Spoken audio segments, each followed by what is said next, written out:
Thank you all for coming to this special Steps Collective event about growing community. It was essentially, so I saw a post from Irit back in, was it December, Irit? Just about how she found local community with Andy, who has joined us to talk about this as well, through the growing of things. And it sort of it struck a chime with me because it sounded very similar to a conversation that we were having with Laurie on one of the Steps Collective things we did last year as we wandered through the Nep Wilding estate. Um, so what we thought we'd do is sort of let's just have a little specific Steps Collective conversation about how the growing of things in gardens and green spaces around us grows not just the things in the ground, but also connections to communities around us, and how that itself can sort of lead to other interesting and different things. We're going to start with Laurie, and then we'll go to Irit and Andy, and then we'll have a group discussion. So, Laurie, I'm going to spotlight you. Hello. Hi. I'm excited to be here. I'm actually a little nervous. I'm not really shared a lot about my garden, my love of garden design and things I've done like that in the sort of work world. So we came out on LinkedIn and like haven't mixed those worlds, but it's very, very integrated. And so I'm really happy to be here and share a little bit about my journey. So one of the things that I love about Steps is that I was introduced to Steps through a neighbor, and we became she's a neighbor and like a school mom friend, and then just started talking about regenerative finance. And the opportunity to learn more about Steps was show the easy place to start was really great, particularly for me immigrating here in the last couple of years. And so I'm happy to be here today. Okay. So, hello, I have a day job. I'm sort of putting this in juxtaposition on purpose. I'm a former political organizer. I'm originally trained fundamentally as a community and political organizer, and I think that's really informative to how I approach my work now in tech for good and finance for good. And I think part of why, like what comes through in my approach to gardening as well. I'm also like an aspiring river crone, sort of a joke, but really kind of wear both of these hats, and really am very, very happy. This is me and my happy place back in Texas in what I think is very similar in the UK to chalk streams, where it's like aquifer fed rivers. And I just love being in wild places. Also of note, I'm a former liveaboard sailor. So I've lived very much, as you can see, in decks and spreadsheets a lot in my day job, which I really enjoy. I find that to be creative in a weird way. But then also the juxtaposition of gardening and being in the natural world. I really like this tension of things that we can control and can't control, and that nature always humbles me in terms of my patience and my designs for things. So as John mentioned, we went out to to NEP on sort of an adult field trip last year, and it was a great opportunity to be in a rewilded space.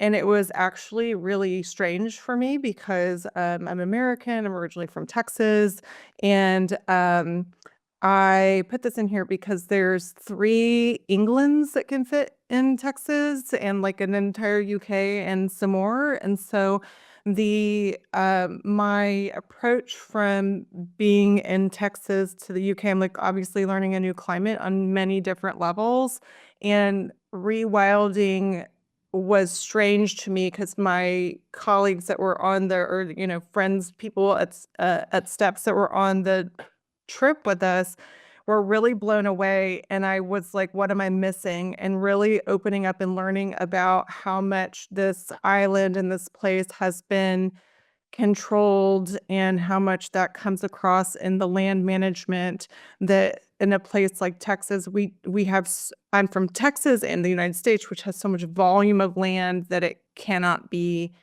hasn't been unwilded yet in a lot of places. And so it really is interesting to me to also learn about the like geopolitical history, given my former training. So today wanted to talk a little bit about how I got activated as a gardener because it wasn't always that way. Coming into the new climate and like my aspirations as it goes through community too.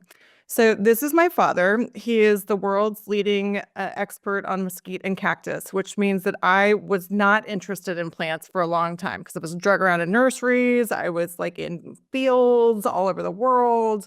Um, and so, but then during COVID, I, like a lot of people, got really activated. So this is like how, like that was like in Texas in good gardening weather, which it turns out you have a lot of this weather here. So, really in my happy place again. So I've just like fully come over.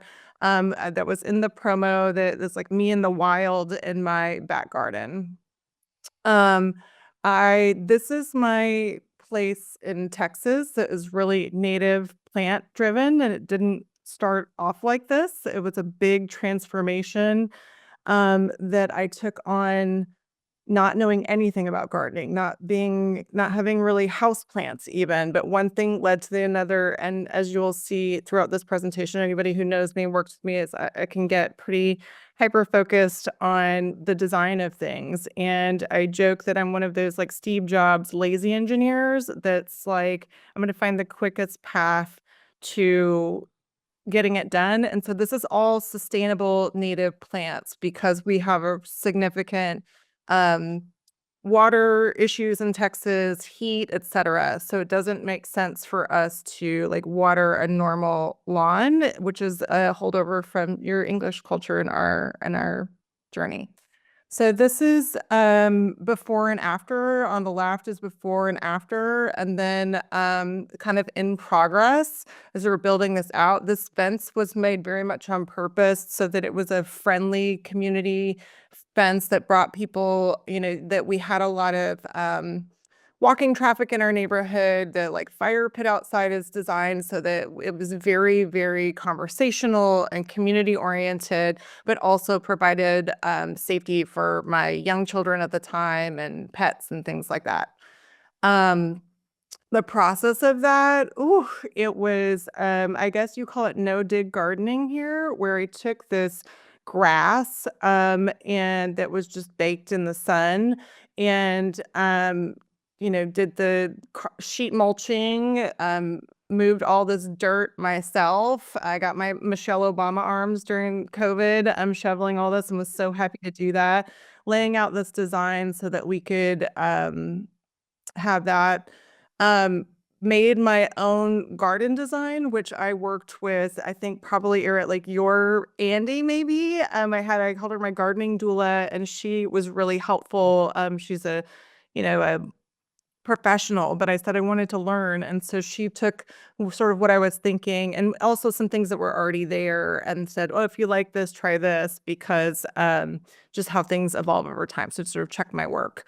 And one of the things that I was like uh shame is not the right word, but like Seth is a vegetable gardener and he grows food and I wanted to grow flowers. And so it's like I'm not gardening the right way, but that's what I wanted. I wanted to look at beautiful things. I wanted to have a cutting garden. And so I can elevate my shame. I can transport by saying, oh, I have a pollinator gardener. See, I'm part of the thing, but I feel intimidated by food. And like, what do you do with all this? And what about the pests and all that sort of stuff? So, in keeping of start with, of steps, like do what you want and what you like. And then I wanted to point out here, we had a huge freeze. And so my palm trees that were in my backyard died and getting them down, I said, leave these stumps. And we use them. One of my kids has some special needs. And so using the natural environment to create, a natural obstacle course and things like that for us was really important for our household. So this was just some of the things that we incorporated in our backyard and like using the wood that came out of some places that came down. And then I was really, really inspired. I have some Canadian family, and I was up there visiting, and they have in the Mennonite community a lot of these honor boxes and honor stands, and it reminded me a little bit of the like little free libraries that people had, and I wanted to do something like that too. So I made this Penwood plant stand. Our Penwood Lane was our street. And it was, you could take, leave, all these different items, and it just brought people by the house all the time. And it was like when I had things that I was thinning my garden because it was so sustainably done, I had to get rid of things. I didn't want to just throw them away. And then other people could come, and I was right outside my office window. I could see people coming and going. And I remember one time I was out there or like caught someone at the stand as their experience, and they're like, I'll bring something. And I was like, no, you can just take. You can take. And apparently there were other plant stands where you have to like swap. It has to be a, give one, take one. And I was like, no, no, no, this is a free for all. And it was really, really lovely. So then moving, this is like an actual text message that I sent my friend. I was like such a nerd about like, oh, look what's happening. So coming over to the UK, we came over with like 10 suitcases. So all of my plants, my garden, everything, I had to start over. And I put this picture of the Rio and this protest I'm here in Hackney in East London, which if you don't know the history of it, has gone through quite a transformation, and it's a very politically active community. And these big cart of irises came from a local woman that I had become friends with because I got connected on WhatsApps, and I was like, I would love your propagation. I'm getting started. I'll say in just a minute, I had a big garden that needed a make under, and so I was giving plants away. And this woman, Christine, who will come up in a minute, she is lived in the community for 50 years. I get to sit on her stoop and learn about the history and how she revitalized the Rio, which is a community theater and like really important part of our community.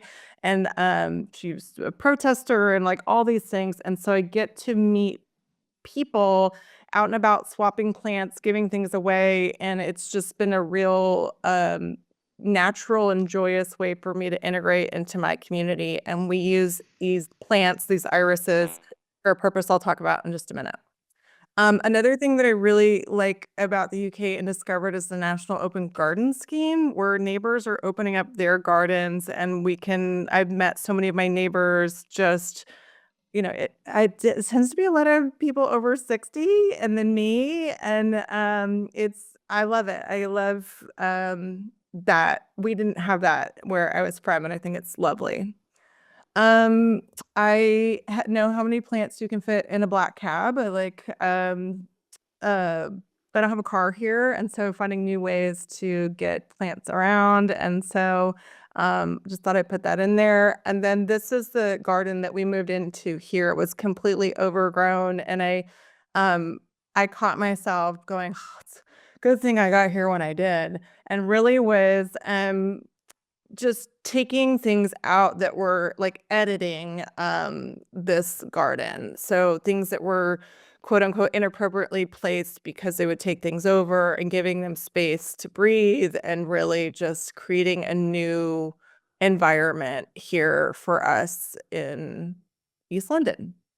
I also like found a new, I'm like on our upcycling neighborhood website, and so got this galvanized tub and started making this porch pond because I've not done container pond before. And so that is part of it, and bringing our fish up out of the pond is kind of fun. This is just like a fun little thing we did last summer. And then word got around that I was a nerdy plant gal, and so some of the parents at our school said, hey, would you be willing to help out at the summer fair? And I'm not a face painter, I'm not into any of that stuff, but they have a plant stall. And so lo and behold, I quickly rose in the ranks to organize her at one of the plant stalls, and we gather plants from the community, propagation, etc., and then sell them at the stall.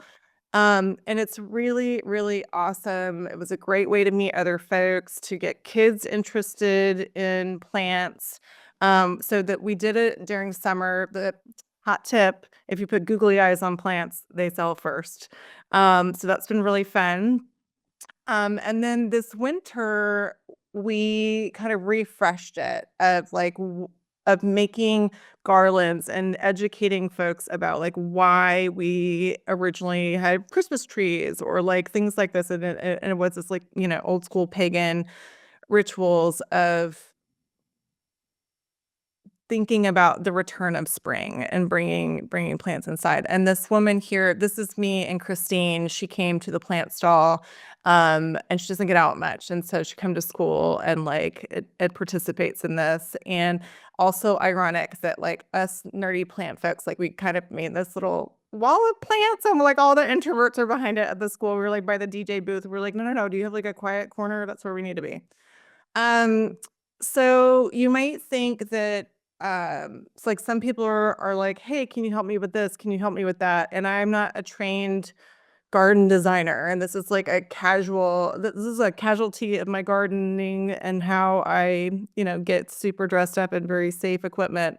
But kind of coming from this, and then people are asking, like this is, a joke that like when I have a willing audience that is requesting feedback on gardening versus like being like, oh, you should not put that there. Have to think about that. And so Q actually had this, so do you want to be a garden designer course? And I went and treated myself and found out that I do not want to be a garden designer.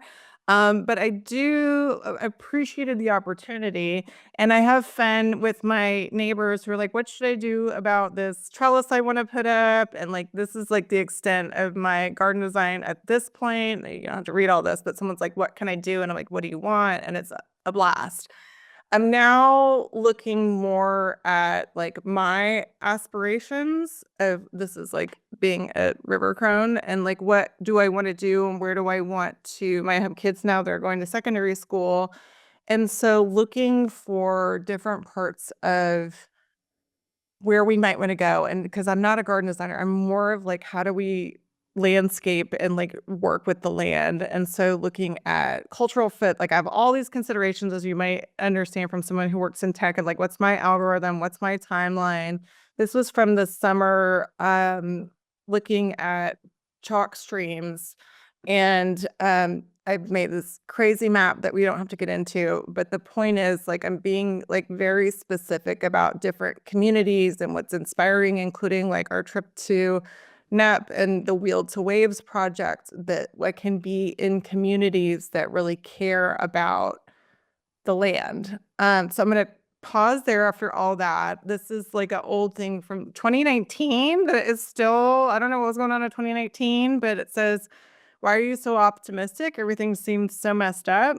And the other one says, I think it will bring flowers. Why? Because I'm planting flowers. So to be a gardener is to be optimistic, to plan for the future. And it's really like obviously demonstrated in today that it's brought me not only like closer to the earth, but other people. So really happy to be here. And that's that. That was brilliant, Laurie. Thank you so much. Oh, and this is obviously my vision board AI generated background. Right. Let me do the Zoom things now of bringing forward Irit and Andy. Da, da, da, da, da. Hello. Over to you. Hey, thank you so much for that, Laurie. And just everyone else, in case you joined a bit late, there will be, I think, a collective time for a little bit of a chat at the end. Yeah, so much of that resonated. And so I feel massively intimidated by your farming skills. Yeah, don't know if anyone else does, but I definitely do. So yeah, different journey. I'm going to share also some slides. And I guess it's worth saying, oops, let me just share, do this thing, present. Yuck, is that happening? Share. And then go into the full presenting mode. Yeah. Can everyone see that? All good. Okay. So this is kind of a bit of a sense-making talk for me. Trying to piece together what's happened over the last 5 or so years, but I will start a bit earlier than that too. I thought I'd frame this talk around theory and practice, and kind of oscillating between those. Um, I have invited a wonderful person called Andy Holdaway to this talk too. Just saying that up front, that there will be a Q&A with Andy after I've shared some of my story. So I'm Australian. This is my brother's first day at school. You can see we're both wearing hats. My brother's got a hat flap. He hasn't learned that he doesn't have to tuck in his pants really high. We grew up in a really hot place, probably similar to Laurie, where sun and fire and water and all the climate extremes were very kind of close to us. This is my 30th birthday party, which looks like a really, really nice time, and it was in lots of ways. But I have a very vivid memory of this night and the smoke in the air and friends in this at this house texting their friends that were escaping bushfires and escaping to the sea. This was people on the beach being rescued, and you know, I moved to the UK in 2017, and when we came back from this trip to Australia, I was thinking so much about, I've been working in social care for a long time, and I was trying to think about like what are the skills that I could have or that I need to build to turn to kind of do more work that on some level tackles the climate crisis. And so I started with theory. I signed up to a course with Oxford, this climate emergency program, and I learned a lot about models and systems and scope 1, 2, 3 and adaptation and mitigation and lots of words. And it was good, I kind of learned stuff. But to its credit, they asked us to do to kind of take where we were working at that point and a live case study, and think about what the opportunities for kind of climate innovation were around that. And so that at that time, I was working in the innovation lab at Barnardo's, which is the largest children's charity in the UK. There's almost 1,000 services that they deliver across the country. And I pitched a project there, which got traction. And it was about, young people repeatedly telling the adults, we care about the climate crisis, and what are you doing about it?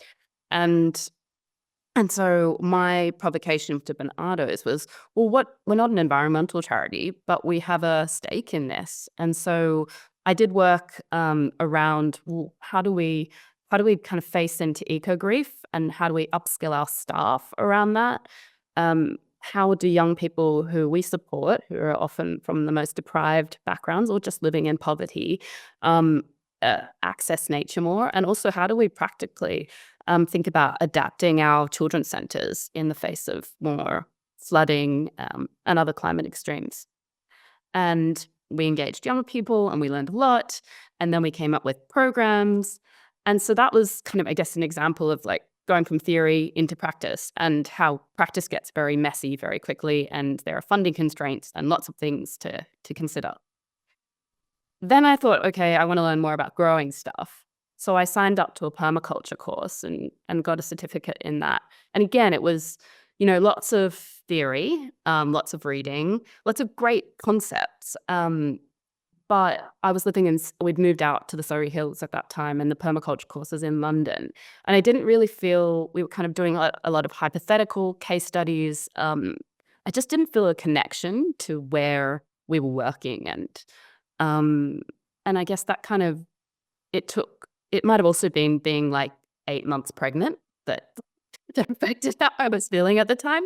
But I didn't, I learned a lot, but it just like didn't I didn't feel this like energy from it. And I was doing stuff in my garden alone at the time as well. So, and learning about regenerative cultures. But like the things that were giving me energy was like seeing worms in my compost for the first time and like being like, holy shit, this was our food waste. And now it's like amazing soil and, it's real and you can squish it in your hands. And like I learned on the course, like the right density of compost and kind of how much liquid should be in it, all that stuff. So getting into the practice was the stuff that was really giving me energy. And then I had a baby. And that kind of was also a really interesting break for me, in the sense of that was the first time in my adult life that I hadn't been working a full-time job, and the kind of time changed. And so instead of every day being full of work and like running around like crazy, I started to get into kind of more witchy things and think about, time slowed down. On the right is I got into natural dyeing, and I was thinking about why I love to paint and make art, and what would it look like to make art, but in a circular way. And so I was kind of like going on walks with my baby every day and like picking up buddleia and collecting skins and boiling stuff in the kitchen and like kind of flipping the domestic on its head and saying like, well, I have to be home. So while she's sleeping, maybe I'll just boil some sheets and dye them and that kind of stuff. And then 6 weeks after Ollie was born, this is the email he sent to Auntie, which is, can I come? Basically, I'd seen the garden house when we moved to Surrey, but the volunteering days were on a Thursday. And at that point, I was like, well, I work on a Thursday. There's no way I can go. But now that I was on leave, I said, can I come? And I was like, can I bring my baby? And immediately Andy said, he replied that day, yeah, come. And that was really important to me. I didn't think that spaces like this were okay, or that I had this thing in my mind about, well, I can't come, like I've got to go to baby classes. Like why, And so just someone saying yes was a really big shift. This is the garden house in its full bloom in summer. This is part of it. It's an 18-acre sustainable land project, which Andy will tell you a little bit more about. There is a vegetable growing element to it. There is an orchard. There's a pond. There's a kind of equestrian thing that we don't really get involved with in the middle. But anyway, so I started going every Thursday with my baby strapped to me. And I learned so much. This is just some of the things, like I learned about seed harvesting. I learned about planting all kinds of things. I learned how to make willow wreaths, like harvesting stuff. A few weeks ago, we were scrubbing the polytunnel down. One day I turned up and there was dead birds. What are they? It was pheasants. Andy and another volunteer were sitting on the table that had dead pheasants and that had been like donated, and they were to someone, and I kind of all of a sudden learned about how to do butchery. And so there's kind of this like organic unfolding of learning every week when we went. This is a really lovely volunteer, Simon, me, and Orly, sitting in this shed and with a wreath that we'd made one winter. And these are some of the other volunteers. This is when we were cleaning the polytunnel, and I wanted us to take a photo because we all looked ridiculous in our gloves, our elbow length gloves. But I guess one of the things that I've been reflecting on is, it's so easy to get overwhelmed and think about everything being systemic. And I've been thinking a lot about like, where do you get energy, and then where are you giving energy? And, I care a lot about making change, and, a lot of my work is based in trying to create social and environmental change. And a lot of that can be quite draining, to be honest. Like you can be fighting, and you can be like, pushing up against people or systems that don't want to change.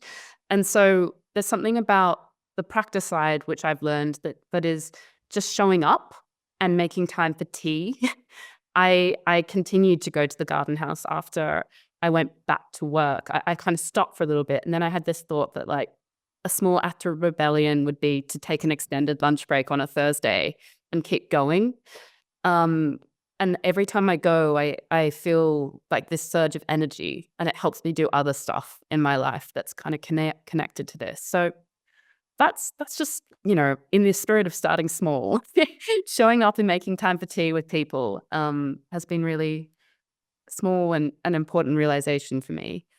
Um, and now I wanted to hand over to Andy. And Andy, although I'm off mute, can you share a little bit about your journey to becoming the estate manager at the Garden House, and and what it means to you? Okay. I came from gardening from when I was very young. So I like pocket money time. I did a bit of gardening, and that led on to working in a couple of school gardens. I volunteered at a school garden, and that led on to working in a school garden paid, and that was up in Chesterfield. And so I was involved with setting up Transition Chesterfield, and that led on to me working at a place called Rhubarb Farm, and I was a horticultural supervisor there. Growing food was something that I was very interested in doing because I thought everybody needs food, and how many people can actually grow food productively? Lots of people have great intentions of growing things, and then you find out that it's been eaten by something, and uh, the reality of grow food now, there's a long time lag of experience and time waiting for things to grow. And then if it didn't work out, you've got to start again next year, possibly even. So I wanted to work in an area where growing food was a part of what I did. Um, Circumstances changed, and I ended up coming down to Surrey. I had a very useful conversation with Andrew and Caroline Hunter about their project. They wanted to create a sustainable land project at the Garden House. At that time, it was just a field. I came down, had a walk around with them, and after that, they called me back and said, "We might have some work for you." So, if anybody is interested in looking at the very early days of the Garden House, there are photographs on our website under the gallery as a slideshow for each year, going back to 2013, which was the time when I turned up. And very interesting to see how it's developed from just being a field. The website is thegardenhousesurrey.org, which I can write in. Thanks. I've just put it in the chat. Yeah, thank you. So, Andy, what does starting small mean to you? I think that's really important. It's for multiple reasons, but the fact that if you go charging into something, I mean, I think you mentioned permaculture, Irit. I've come from a background of, I worked for the Permaculture Association in Leeds for a good while, and done various sustainable land use courses with I did one with Patrick Whitefield when he was alive, and being over at Ragman's Lane Farm as well. And so, I mean, part of the permaculture learning was start small and observe, and it just, I mean, it can save such a lot of trouble if you put all your resources into going big, and then you found out that it didn't work for whatever reason. There's much greater hit on you. So just start small, try and then build up to something that works, and multiply it, and that would seem a good way to go for me. Yeah. And one of the tenets of permaculture is land care and people care, Yeah. and how that's intertwined. And I guess that's what I've really noticed, how you run the Garden House. Can you tell me how you approach that, how you look after people, and also some of the frustrations in that? Because I notice it's hard. You're trying to look after and do really practical things, but you're also, it's feel free to be honest about how that actually feels for you.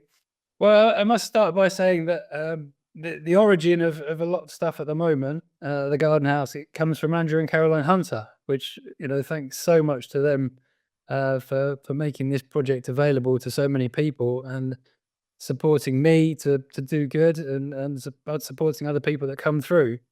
Um, they don't get enough credit for all they've done, and it's a marvelous thing.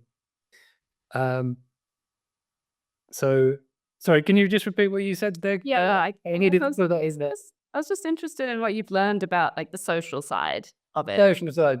Yeah. Yeah,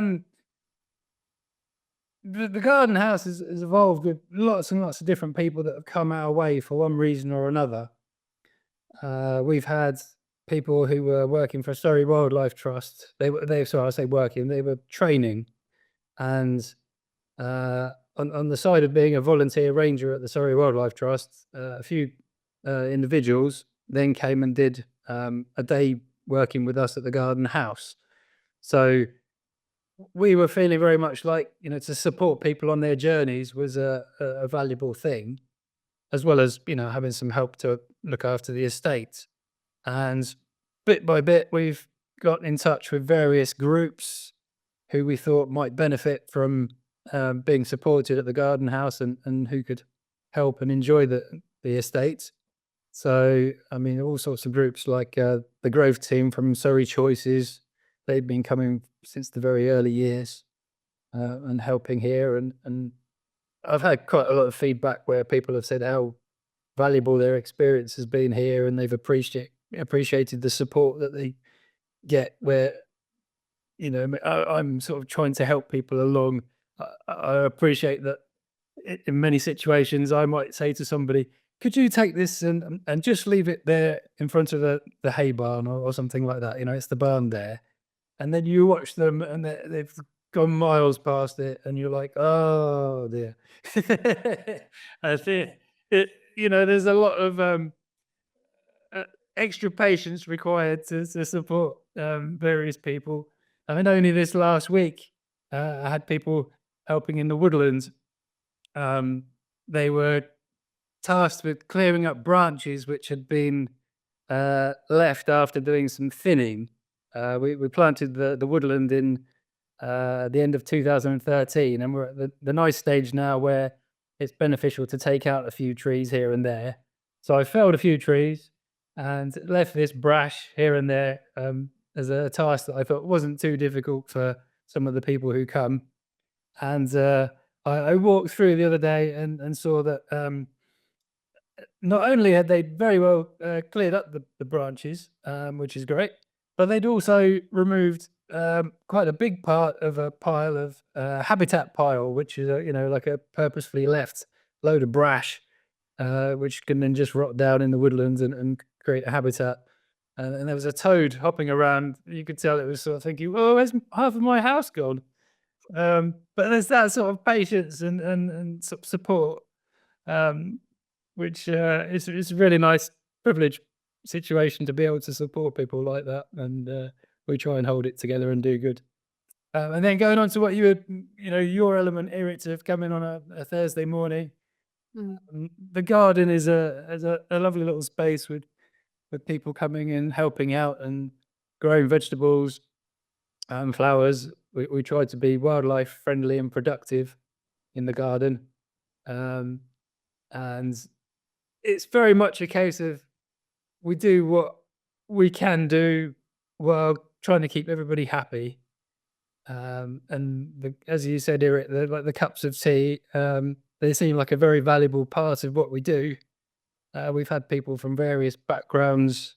We made a link with Catalyst in the very early days, which was a charity supporting people with mental health problems. And we've had various people coming through via that channel in the early days. That they had the Welcome Project, which I think it's got a different name now, but Community Connections, is it? Anyway, but we've made links with Surrey County Council and Voluntary Action, Southwest Surrey, multitude of different charities and organisations, and people hear about us one way or another, and then you get the connections, and people say, "Oh, could I come along?" And we see how they fit in. We have a community workshop on a Tuesday, which It's kind of associated with men's sheds. Although I have to keep reminding people that we are a community workshop and not gender specific, because we didn't feel the need particularly to be gender specific in our situation. So there are lots of different elements of different groups involved. Halo is another charity involved who send people sometimes. We've had schools.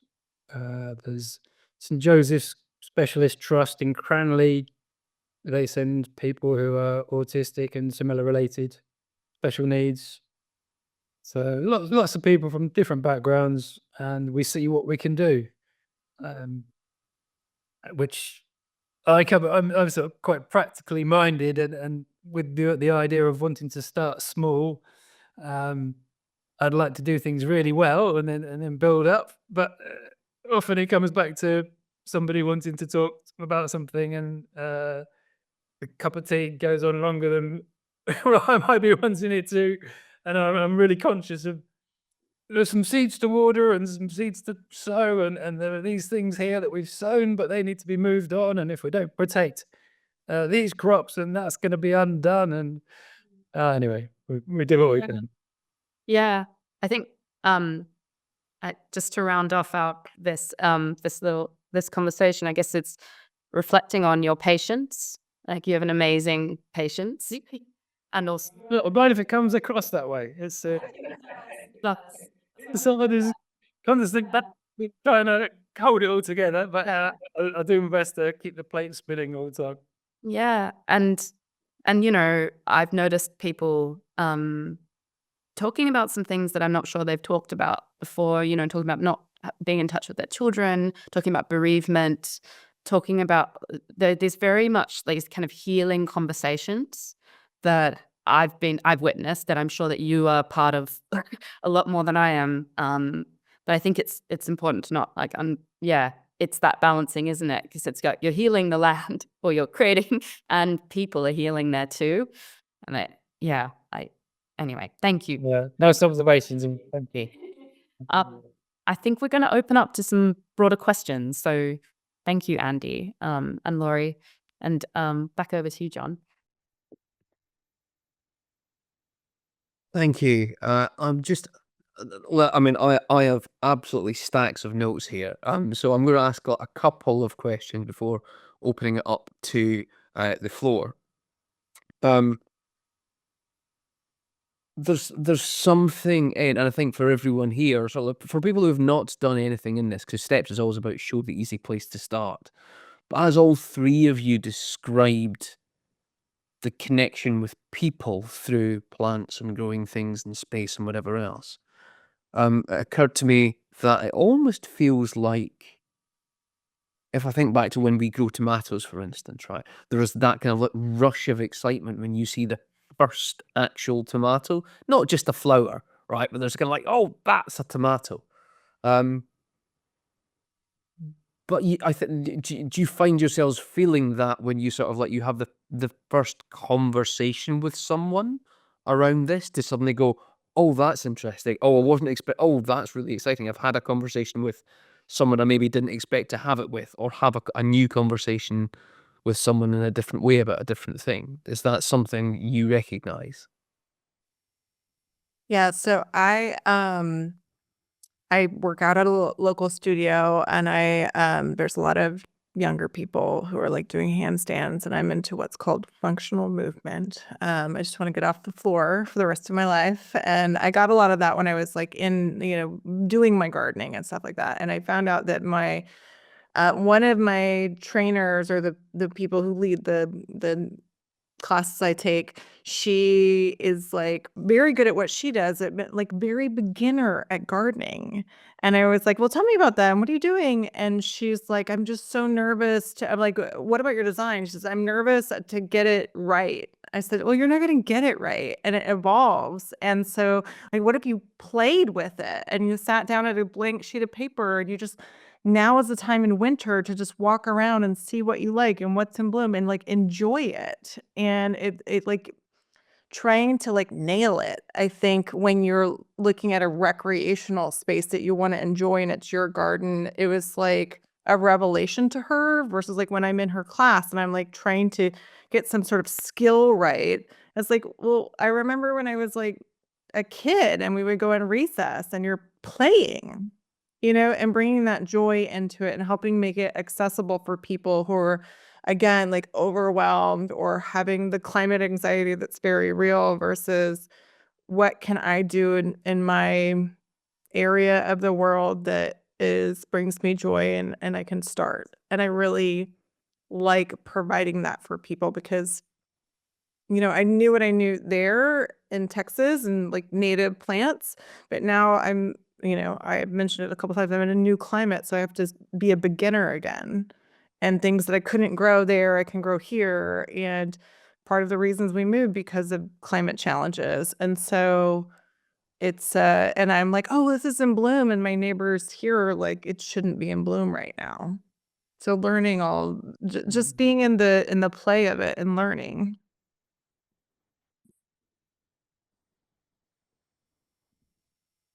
Andy?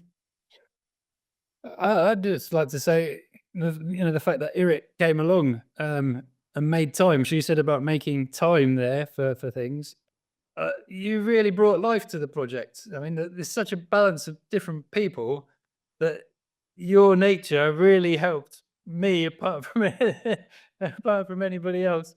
It was having characters of different with different qualities together is really valuable to try and make something work. Otherwise, when some people have got certain characteristics that are maybe a bit socially challenging, it's really good to have the support. That little bit of time that you say, oh, it's really valuable for you. That's really valuable for me that you come along and uh, breathe a bit of different life into things. Yeah, and I think it reflects as well, like the biodiversity, also in the diversity of people. So there's quite an intergenerational thing going on, and I love spending time with all kinds of people.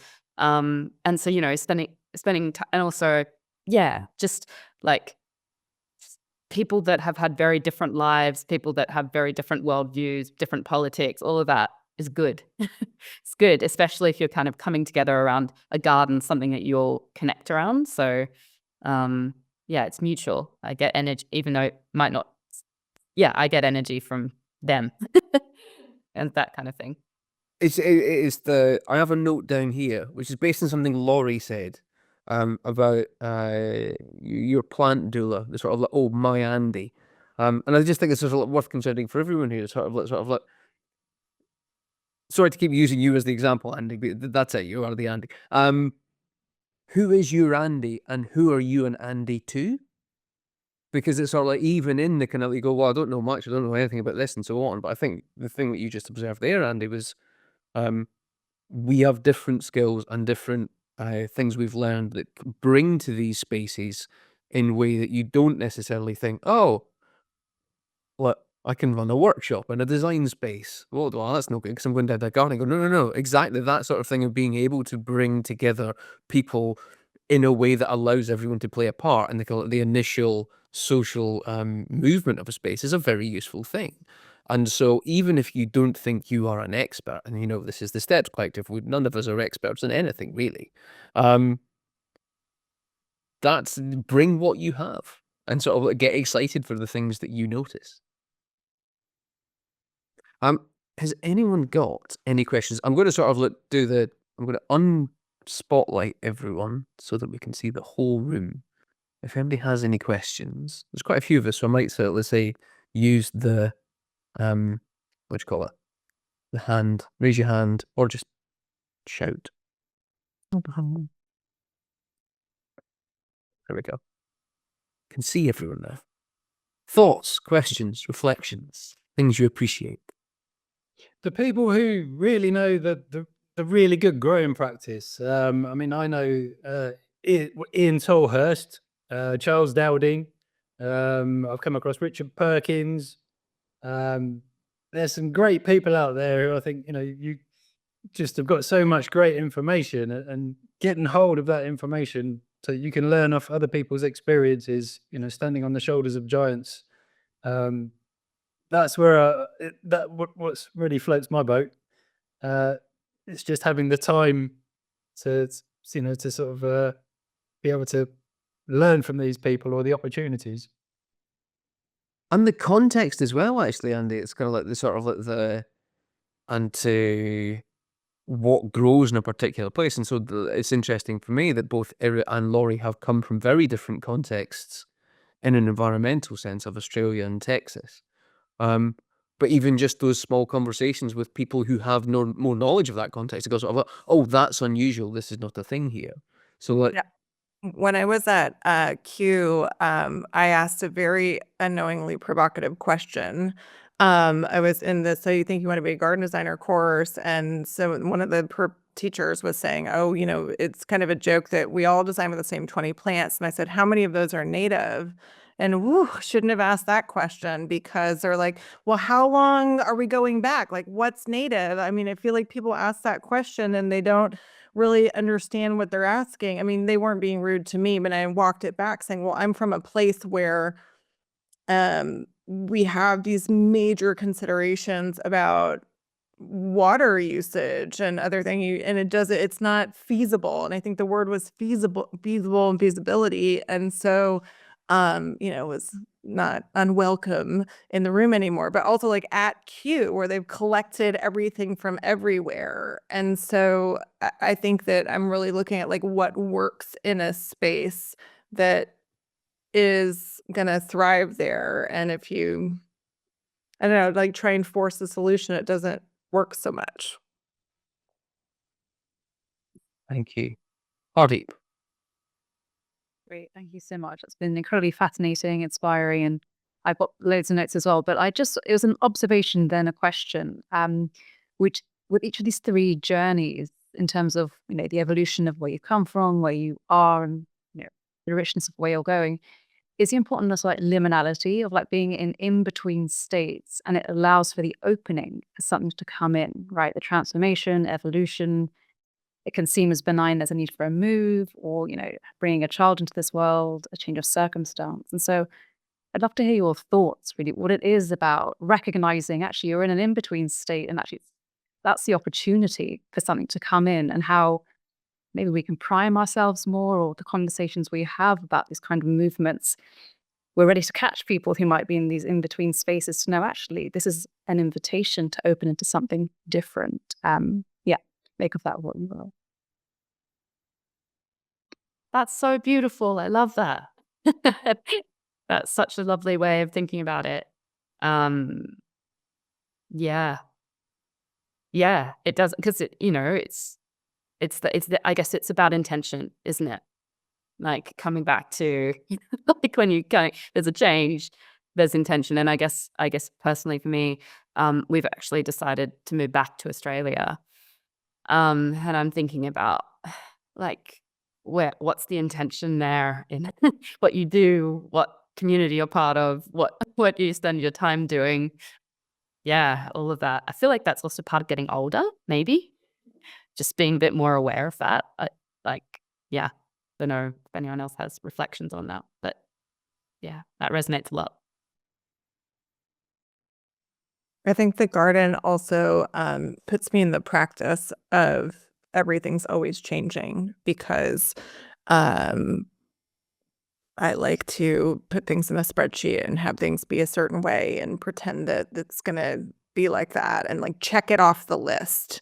And the garden reminds me that it's not that way. And I have to have patience, which is not always come naturally to me. Or I have been known to move something like 10 centimeters to the right in the garden. And it's like, why am I doing that? So being in this, like, it really, I think, connects different parts of my life in that way. Will. Thanks, John. Yeah, just to touch on Hardeep's point, thanks also to the speakers. It was really, really interesting. But just because I have a project that's relevant, I think, to what you touched on there, Hardeep, which is using the garden as a space to have those sorts of conversations that perhaps we might find difficult maybe in our ordinary lives. And so I've been working on a project with two collaborators called Ali Kingston and Heather Knight. It's called Tending to Endings. And it's using metaphors from the garden to help people talk about endings and death.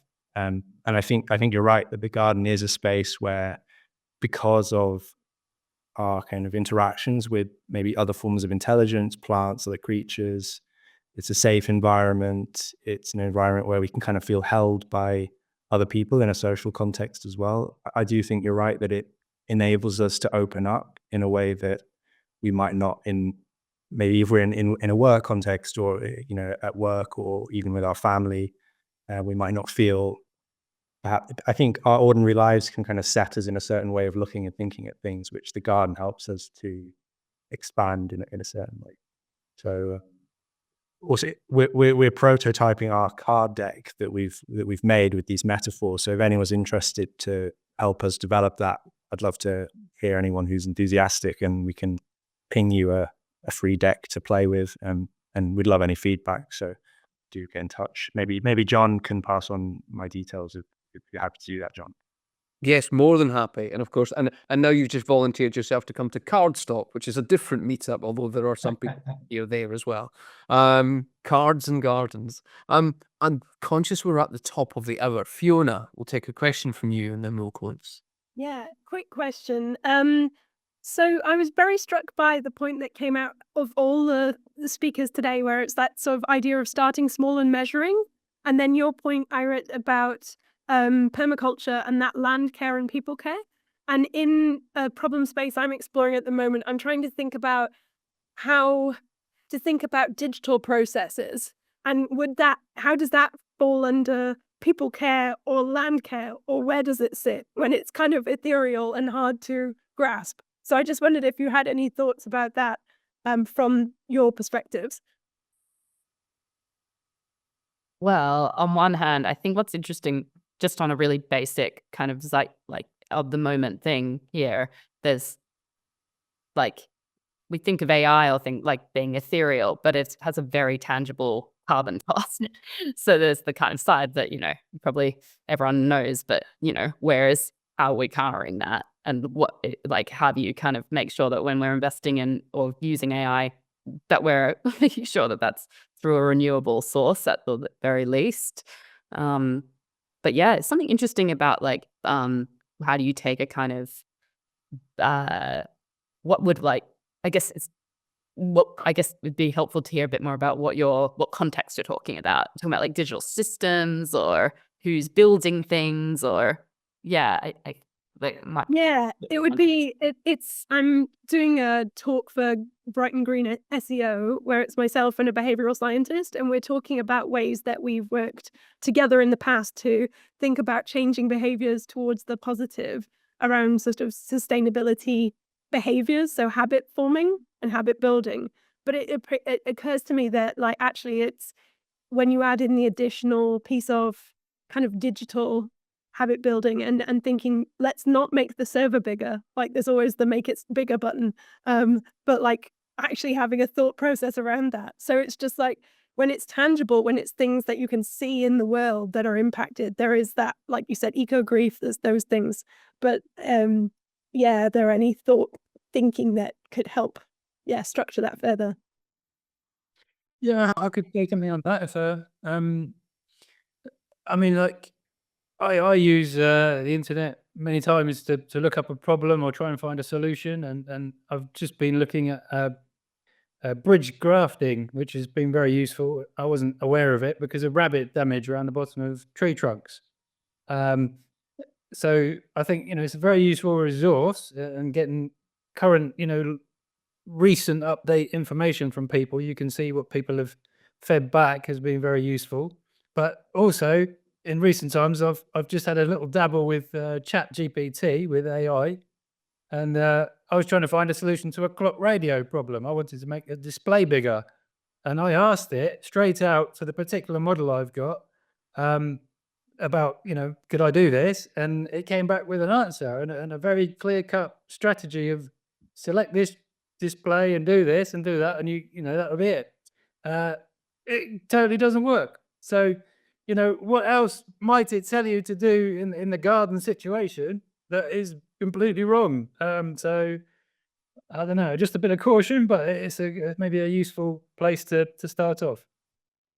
I'd like to offer that I build a lot of digital products and work at the intersection of tech for good. And so like my other part of today actually was working on a presentation for venture capitalists that I work with around ESG and trying to help their founders and their limited partners, their financiers understand ESG, which there are political opinions about it. But then I think that most generously interested people are overwhelmed. And I was like, and the folks that I work with on the venture ESG side have written incredible white papers and like all these different things that you could do for ESG, and it's amazing. And my whole presentation is like the content is there, but the way it's being delivered doesn't match digital natives. Like we teach our founders that if you like think about all of us. If a web page doesn't load in 3 seconds, we refresh or bounce.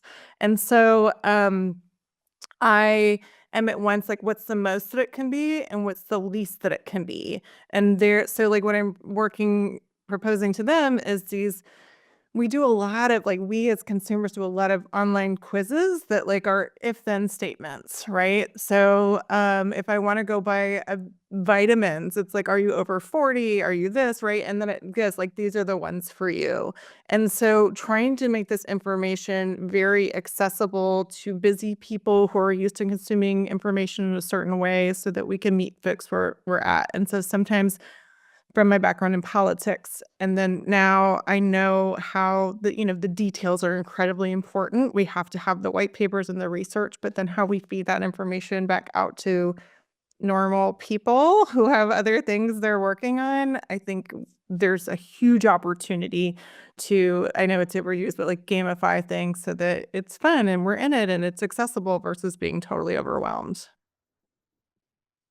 Thank you. I'll say one more thing, just I know we're gonna wrap up, but I think a lot about like the Biggest Little Farm, I think it was called, right? Where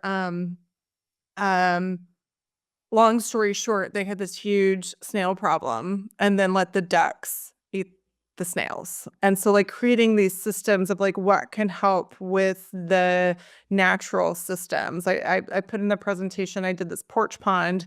Well, I love this galvanized tub. I wanted to have a water garden. Then I got mosquitoes. Then I had to get fish. Then the fish made algae. Now I have aquatic slugs. Like I'm the little old lady who swallowed a fly because I didn't consider my system. So like, what is this harmonious digital system that you're creating? And like, again, what's the least that it can be? The elegant, there's a great tech book. I'll put it in here. It's called The Elegant Puzzle. It's very accessible. I love it. John, I think you're muted if you're speaking. Oh, I am. I've put myself on mute, haven't I? So can you hear me now? Yes. Oh, right. So Someone has to do that. Yeah. I was speaking. I'll try and remember anything out of the things that I was saying. I would we'll do a link thing afterwards to sort of let us into presentations or other things and so on. We'll put that on the Miro board that we're running. I'd like to say a massive thank you to Laurie, Irit, and Andy. That's why I was clapping and no one else was. And I thought that's a little bit rude. Why is no one clapping? That's brilliant. Thank you so much for an amazing session. So many great stories. I was going to close because I forgot to do it at the beginning with the Steps Collective words, because we always just sort of say them, and actually I think it might work well just as reflection for you all to take away. So show the easy place to start. As we navigate these transitional times and traverse the emerging regenerative territory, we commonly find that there is not an obvious path to follow. With many questions to navigate, yet no single answer to guide us, we look for the footprints of others to consider where we might take our next steps. On that note, I would invite you all to think about where you can find an easy place to start in the green spaces around you and who you might meet there. So, thank you very much, everyone. See you next time.